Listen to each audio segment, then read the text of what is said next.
Antes de começarmos, gostaria de pedir um pequeno favor. Estou trabalhando duro para alcançar a marca de 1000 inscritos, um número que significa muito para mim. Por favor, clique no botão de inscrever-se. É apenas um clique para você, mas é uma enorme motivação para que eu continue fazendo vídeos. Muito obrigado. A primeira coisa que ele viu não foi o pôr do sol, embora o céu estivesse em chamas, vermelho como um campo de fogo.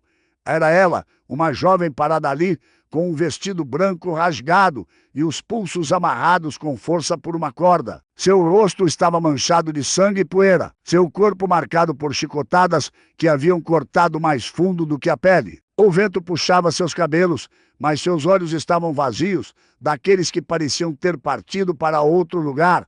Agora, pergunte a si mesmo, o que você faria ao se deparar com essa cena? Uma estranha implorando pela morte, a voz seca como areia, o espírito já despedaçado.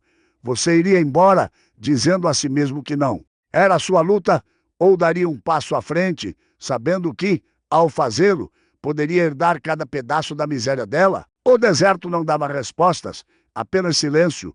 Era 1885 no território de Big Bend, no Texas, um lugar onde a lei cavalgava devagar e o mal se movia rápido. Os homens faziam suas próprias regras e os fracos eram frequentemente deixados para morrer sozinhos. Thomas Grimes, um rancheiro de 48 anos, havia enterrado sua esposa, Maria, com as próprias mãos 6 anos antes. Desde então, vivia calmamente, trabalhando com o gado, bebendo café preto e carregando o peso de suas memórias. Achava que já tinha visto todas as maneiras como a vida poderia quebrar um homem, mas quando a encontrou, percebeu que não tinha visto tudo. Ela ergueu a cabeça apenas o suficiente para encontrar o olhar dele. Seus lábios estavam rachados, sua voz não passava de um sussurro áspero, levado pelo vento. Apenas mimei. Foi só. Sem súplicas, sem choro, sem luta restando dentro dela. Não era um apelo, era resignação. Ela não pedia para ele ser misericordioso, pedia que ele acabasse com o vazio. Thomas ficou paralisado, o som daquelas palavras pressionando memórias que ele havia trancado. Ele já ouvira a morte de muitas formas, em campos de batalha, em leitos de doentes, em noites longas, quando os homens perdiam a vontade de resistir. Mas nunca assim, nunca de alguém tão jovem, vestido que um dia fora a cor da inocência, agora rasgado e arruinado. Ele pusou sua faca, o aço brilhando no último clarão do pôr do sol. A garota não recuou. Por um momento, pareceu certa de que ele lhe daria o que pediu. Em vez disso, ele se inclinou e cortou o couro cru que prendia os pulsos dela. O corpo dela desabou para a frente, leve como madeira, seca, enquanto ele a segurava em seus braços. Algo escorregou das dobras de seu vestido arruinado, uma carta amassada, manchada de sangue, outrora selada com cera vermelha, agora quebrada. Thomas a pegou antes que atingisse o chão. Ele a virou nas mãos, mas não a abriu. Haveria tempo para isso. Por enquanto, a única verdade que importava era a respiração fraca que ainda se prendia ao peito dela. Ele a ergueu em seu cavalo, o animal se mexendo sob o peso extra.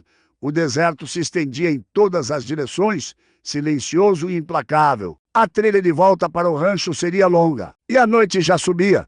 Mas Thomas sabia de uma coisa: não iria deixá-la ali para morrer. Não com aquele vestido, não com aquelas cicatrizes, não com aquelas palavras ecoando em seus ouvidos. Enquanto montava e se virava para casa, a última luz do sol sumiu atrás da colina. A escuridão rastejou rápido pela terra e, com ela, vieram perguntas que nenhum homem poderia ignorar. Quem a havia deixado assim? Porque ela estava marcada por uma crueldade tão deliberada. E que segredo estava escondido dentro daquela carta manchada de sangue? Isso não era apenas um resgate, era o começo de um ajuste de contas. E para quem estivesse assistindo, a única escolha que restava era ficar e ver para onde a trilha levaria. Porque a verdade dentro daquela carta estava prestes a rasgar o silêncio do oeste. A cavalgada de volta para o rancho foi lenta e pesada. A garota mal se movia na cela, sua cabeça descansando contra Thomas, como se estivesse presa entre este mundo e o próximo. Ele a deitou na cama velha, aquela que Maria costumava manter perto da janela. Buscou água do poço, lavou o sangue e a poeira do rosto dela e envolveu as piores feridas com panos rasgados. Não a pressionou com perguntas. Às vezes, o silêncio fala mais alto que as palavras. A maioria dos homens teria ido embora, dito a si mesma que não era seu fardo, mas Thomas ficou. E talvez você se pergunte, teria feito o mesmo? O vestido que ela usava não passava de trapos agora. Então Thomas foi até o baú de madeira, aos pés de sua cama. Lá dentro, dobrado e guardado por anos, estava um dos vestidos velhos de Maria, azul claro, simples, nada sofisticado. Ele hesitou, suas mãos ásperas contra o tecido, mas no fim o colocou na cadeira ao lado da cama, quando ele acordasse. Se acordasse, não teria que vestir trapos. Ele se sentou à mesa, o lampião lançando sombras nas paredes. Seus olhos voltavam sempre para a carta que ele havia apanhado do chão. O sangue penetrara no papel. A cera vermelha estava quebrada. Ele não a abriu. Ainda não. Um homem não corre para o problema quando já sabe que ele está esperando. Enquanto a noite se arrastava, Thomas ouvia o som da respiração dela, lenta, instável, mas ainda presente. Pensou em Maria e percebeu que essa garota também havia cantarolado algo antes de desmaiar. Quebrado, quase partindo, mas familiar. E é aí que a história aperta seu cerco, porque a garota não era apenas uma vítima tirada da terra. Ela carregava um segredo, um que amarrava seu destino a homens muito mais perigosos do que Thomas. Poderia imaginar, a garota dormiu a maior parte do dia seguinte, seu corpo fraco demais para fazer qualquer coisa, além de lutar por cada respiração. Quando o sol voltou a baixar, Thomas sabia que não poderia apenas mantê-la escondida naquela velha casa de rancho. Ela precisava de remédios, comida que fosse mais do que feijão e carne seca, e roupas que não carregassem memórias que pertenciam a outra pessoa. Isso significava uma coisa, uma viagem até Alpai. Thomas selou o cavalo, ajudou a subir na carroça e a manteve por perto sob um chale. Ela estava quieta, seus olhos dardejando de vez em quando, como se esperasse que alguém saísse das sombras. Quando entraram na cidade, a rua estava agitada. Thomas guiou a carroça até o armazém geral. Por um tempo, foi quase normal. Ele trocou por farinha, sal e bandagens limpas. O balconista deu um aceno educado, nada mais. Mas o problema nunca pede permissão. Ele veio quando eles voltaram para a rua. Um homem estava encostado no poste, chapéu inclinado para baixo, sorriso largo demais. Caleb. As pessoas na cidade o conheciam como um peão de rancho, mas Thomas já tinha visto gente como ele antes, ruim pelo prazer de ser ruim. Seus olhos fixaram-se na garota. Bem, agora não é uma surpresa. Caleb arrastou as palavras, dando um passo à frente. Eu pensei que você já tinha ido há muito tempo. Acho que os rapazes no acampamento não terminaram o trabalho. A garota congelou. Thomas sentiu o aperto dela em sua manga aumentar. Caleb estendeu a mão, como se fosse puxar o chale de seus ombros. Foi quando Thomas se moveu. Ele acertou Caleb bem no queixo. O estalo ecoando pela rua. Caleb cambaleou, cuspindo sangue, a mão voando para a pistola no quadril. Thomas já estava com seu revólver sacado antes mesmo de a multidão respirar. O cano apontava firme, seus olhos mais frios que o próprio aço. Toque nela de novo, disse ele, baixo. E você não sairá andando. Por um longo momento, ninguém se moveu. Então, Caleb baixou a mão, a raiva queimando em seu rosto. Você acha que isso termina aqui? Sibilou ele. O acampamento virá. Ela nos pertence. Ele cuspiu na poeira e saiu cambaleando, segurando o queixo. A multidão que se reunira recuou, sussurrando. Alguns olhavam com respeito, outros com medo. A garota não disse nada, mas quando Thomas se virou para ajudá-la a voltar para a carroça, ela encontrou seus olhos. Pela primeira vez, havia algo ali, não esperança exatamente, mas o mais leve brilho de que talvez ela não estivesse mais sozinha. Eles saíram da cidade com o sol caindo atrás da colina. Thomas manteve as rédeas firmes, mas dentro de seu peito queimava um fogo que ele não sentia há anos. Sabia o que Caleb queria dizer. Homens assim nunca esqueciam o insulto. Eles viriam, e quando o fizessem, ele estaria pronto. Histórias como essa são a razão pela qual as pessoas continuam ouvindo, porque aqui no Velho Oeste, cada posição pela justiça carregava um preço. E a pergunta era sempre quem o pagaria. Se você quiser continuar seguindo Thomas e esta jovem para ver até onde essa luta pelo que é certo chegará. Agora é a hora de se inscrever para não perder o que acontece a seguir. A noite se instalou pesada sobre o rancho. O vento soprava baixo entre os mesquites, trazendo consigo um silêncio que não era natural. Thomas sentiu isso muito antes de ouvir. Qualquer coisa, anos vivendo ali o ensinaram que a terra fala com o homem se ele estiver disposto a ouvir. Esta noite, a terra estava sussurrando problemas. Dentro da casa, a garota estava sentada, perto do lampião, o rosto pálido, mas os olhos agora mais aguçados, observando cada cintilação da chama como se fosse seu último conforto. Thomas verificou a porta, verificou o iPhone encostado na janela e saiu para o alpendre. O céu estava escancarado, as estrelas espalhadas como poeira sobre o veludo preto. Em algum lugar lá fora, ele sabia, homens estavam cavalgando, não teve que esperar. Muito cascos batiam contra a terra, 3 cavaleiros cortando a escuridão. Pararam antes do alpendre, seus cavalos inquietos, suas silhuetas nítidas contra a luz das estrelas. Caleb estava com eles. Mas era a voz de outro que soou. Você tem algo que nos pertence? Gritou um deles. Thomas encostou-se no poste, calmo, como se estivesse falando sobre o tempo. A única coisa que tenho aqui é gado e um telhado que vaza quando chove. Os homens se bezeram em suas celas. Outro falou, a voz mais dura. Ela foi marcada, ela foi sentenciada. Traga para fora, ou entraremos e a pegaremos. Thomas deixou o silêncio se estender. Então desceu do alpendre, lento, firme, o tipo de caminhada que faz um homem se perguntar se está encarando o seu último erro. Não carregava nada nas mãos além de um lampião. Conduziu-os não em direção à casa, mas em direção ao velho galpão perto do celeiro. Quando empurrou a porta, o cheiro de poeira e ferro encheu o ar. Lá dentro, empilhada num canto, estava uma caixa que sobrara da guerra.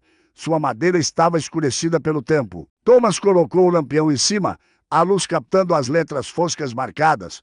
Explosivos. Ele se voltou para os homens, seus olhos frios. Voltem e digam àquele que este lugar está fora de alcance. Próximo passo que derem, eu derrubo este lampião. Nenhum de nós sai andando. Os cavalos bufaram inquietos. Um dos cavaleiros praguejou baixinho. Finalmente, um deles pusou as rédeas.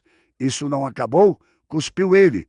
Você não pode resistir para sempre. Thomas não se moveu, apenas ficou ali, o lampião equilibrado na mão, firme como pedra. Um por um, os cavaleiros viraram seus cavalos e se dissolveram de volta na escuridão, o som dos cascos sumindo, até que a noite ficasse quieta. Novamente, ele soltou um suspiro que estivera segurando, baixou o lampião e caminhou de volta para o alpendre. Dentro da casa, a garota não se movera, mas quando seus olhos se encontraram, ela deu o menor aceno. Não gratidão, ainda não, mas algo mais próximo de crença. Thomas colocou o lampião de volta na mesa, a mão roçando na carta fechada. Sabia que a luta estava longe de terminar. Homens como Caleb não perdoavam, mas por esta noite o rancho ainda estava de pé. A garota ainda respirava, e o silêncio do deserto mais uma vez pertencia aos grilos e ao vento.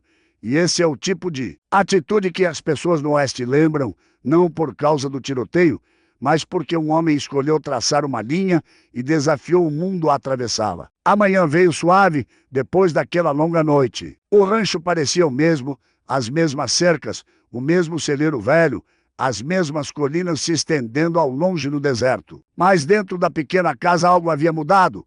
A garota ainda estava viva. Os cavaleiros haviam sido repelidos. Pela primeira vez em muito tempo, Thomas sentiu que não tinha apenas sobrevivido à noite, mas vencido algo que valia a pena manter. Nos dias que se seguiram, a garota começou a se curar. Seu nome era Helena. No início, falava pouco, a voz fraca, mas encontrou forças para se mover novamente. Então, cuidava do fogão, servia café, até plantou sálvia perto da janela, onde Maria outrora mantinha suas ervas. Coisas pequenas, mas para Thomas significavam o mundo. E isso faz você pensar em quantos de nós notamos essas pequenas vitórias em nossas próprias vidas. Ele nunca a pressionou para falar sobre o que tinha passado. Um homem que enterrou a própria dor sabe que é melhor não cavar a de outra pessoa. Em vez disso, mostrou a ela a terra, o gado movendo-se lentamente pelo pasto, a maneira como o Rio Grande cortava as rochas, as montanhas queimando de vermelho na luz da tarde. Pouco a pouco, o silêncio que antes pesava entre eles começou a se transformar em outra coisa, algo quase pacífico. Uma noite, enquanto o sol baizava, Thomas ouviu um som que o fez parar. Helena estava cantando, não muito, apenas uma melodia suave e constante, mas desta vez estava inteira, não quebrada como antes. Ele ficou na soleira da porta e ouviu, não querendo perturbar o momento. Não era a música de Maria, não exatamente, mas carregava o mesmo calor, e para Thomas, aquela melodia suave era mais alta do que qualquer tiro que ele já tivesse ouvido. Significava que a esperança estava viva, e naquele som ele percebeu que a cura havia começado. Eles nunca falaram de amor. As pessoas por aqui não desperdiçavam palavras em coisas grandes demais para a linguagem, mas ele estava lá, na maneira como Thomas colocava uma tora extra no fogo toda noite, na maneira como Helena dobrava o vestido azul cuidadosamente antes de dormir. Uma noite, depois que Helena foi dormir, Thomas finalmente pegou a carta que carregava desde o dia em que a encontrou.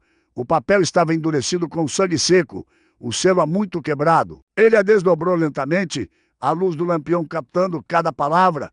O que leu era mais do que uma confissão, era uma prova. Nomes de homens ligados ao acampamento, datas e sinais de que o que aconteceu com Helena fazia parte de algo muito maior, algo que se estendia além do deserto. Thomas ficou sentado ali por um longo tempo, o papel pesado em suas mãos calejadas. Então, sem uma palavra, pegou um envelope, escreveu algumas linhas e selou lá dentro.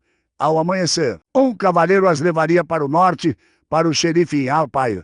Ele não assinou seu nome. Algumas lutas o homem trava abertamente, outras ele trava em silêncio, com a esperança de que a justiça ainda possa encontrar seu caminho através das frestas.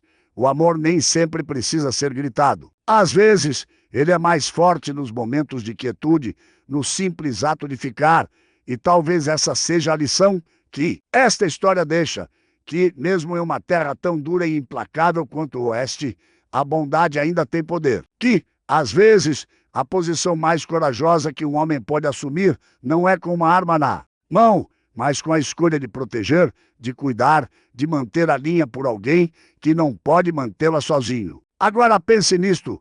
Quantos de nós teríamos feito o que Thomas fez? Teríamos carregado ela da terra, enfrentado homens armados no escuro e aberto nossa casa para uma estranha? Ou teríamos dado as costas, dizendo a nós mesmos que não era nossa luta? Se esta história tocou você, se ela o lembrou de que mesmo os tempos mais difíceis podem carregar uma centelha de esperança, então deixa viver. Dê um curtir para que outros possam encontrá-la e inscreva-se no canal para não perder a próxima jornada pelo Velho Oeste. Essas não são apenas histórias de armas e poeira, são lembretes do que significa manter-se firme quando o mundo tenta derrubar você, porque, no final, o que faz uma história durar é a maneira como ela nos ensina sobre nós mesmos. Obrigado por ouvir até o final do vídeo. Eu realmente valorizo cada momento que você passou aqui comigo. Estamos em uma jornada para alcançar nossos primeiros 1000 inscritos. Se as histórias que eu conto tocaram seu coração, mesmo que só um pouquinho, por favor, me apoie clicando no botão de inscrever-se agora mesmo. Cada inscrição é uma enorme fonte de motivação que me ajuda a continuar escrevendo e trazendo histórias ainda mais significativas para vocês. Tchau, nos vemos no próximo vídeo.